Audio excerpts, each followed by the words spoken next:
Hey, so can we talk? I kind of have something to tell you. A little bit of a confession to make. So about a year ago, I bought a GoXLR. Actually, no, more than a year ago. On January 3rd, 2020, I bought a used GoXLR off of eBay. I was so excited to get it.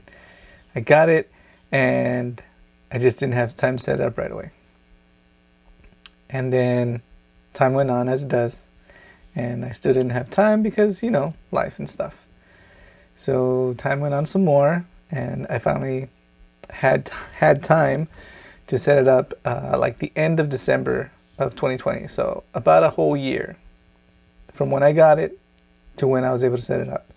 So I took the whole 30 minutes it took me to set it up, and wish I had done it so much sooner. It's a really great product. That being said, my name's Oscar, and I'll be your Gizmo Breaker today. Today we're going to be showing you how to make any headphones work wirelessly with the GoXLR with little to no latency. Check it out.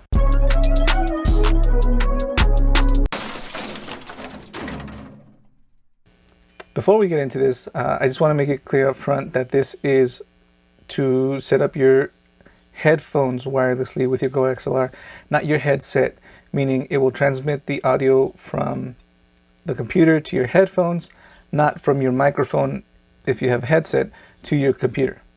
But if you're pairing it with the GoXLR and you're trying to have your favorite pair of headphones be wireless, presumably you already have an external microphone like this, or a condenser microphone, or some other type of microphone. So yeah, let's get into it. Okay, so the way we can make any headphones wireless with the GoXLR is thanks to this little transmitter and receiver set right here, which is the Aventry, Aventry Lock aptX Low Latency Wireless Transmitter and Receiver Set. Rolls right off the tongue. At the time of recording, this is still $59.99, which is how much it was when I bought it like over a year ago. And it's been working great ever since.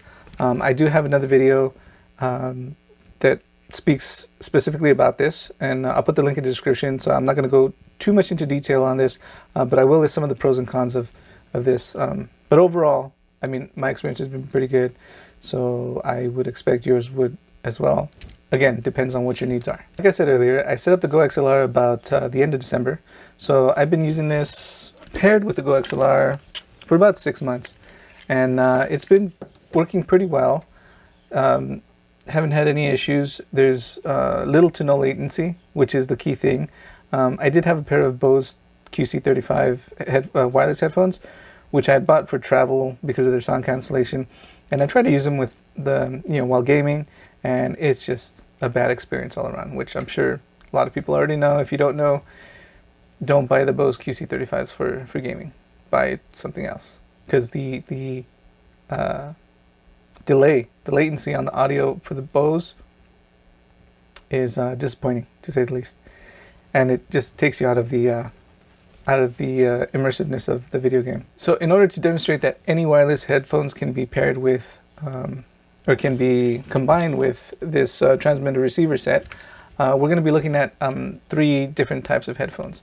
And this little set also comes with this tiny little male-to-male adapter, which is great because the way I have it configured is I have the transmitter plugged into this, and then this plugged into the back of the GoXLR.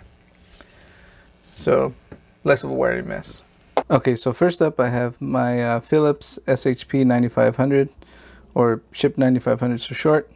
As you can see, I have it plugged in via this short cable. It's a TRS prong to TRS prong, so it's just your standard headphone prong, and it works just fine. And I have it mounted on here with some double-sided stick Velcro, so looks pretty nice. Let me take it off for charging. So next up I have the Apple EarPods, or whatever, the Apple headphones, old school ones with the TRRS prong. So initially I thought you would need a adapter to use these with the receiver, but evidently you plug them directly into there and the headphones work just fine.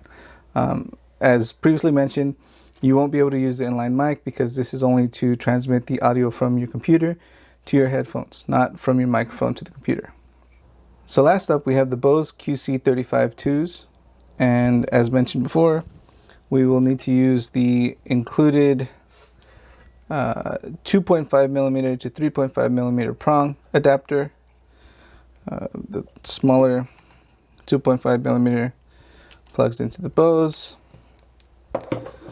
and the larger 3.5 millimeter plug directly into the receiver, and we're good to go for wireless. Technically wireless because there's still a wire attached, but you could put this in your pocket or whatever, somewhere out of the way, and you could just get up from your desk and wander around if you needed to and still listen to what's going on, whether in chat or in the game if you stepped away for a second. But again, 0 to no latency. You can still turn them on and you have the the active noise cancellation working, so that's a nice bonus. But this is a little cumbersome, but like I said, you paid $200 or $300 for these and they have latency. This resolves the latency issue and you still get the active noise canceling. So yeah, a little bit of a trade-off, but definitely worth it if you want to use them. But once plugged in, again, it just works. It's plug and play. There's no additional setup needed. The transmitter and receiver do come set up out of the box. Well, at least that's what my experience was. And I was ready to go. As mentioned, with the Bose, you will need to use the included 2.5 millimeter to 3.5 millimeter wire adapter. You can buy a separate one if you want. The only caveat is that you will need to figure out some sort of way to secure it to the headset. You know, I did this as an example. I don't know, just messing around. You could just buy some double stick tape or some adhesive Velcro, kind of like I did with the Ship 9500s, and that allows me to take it off and charge it when I need to.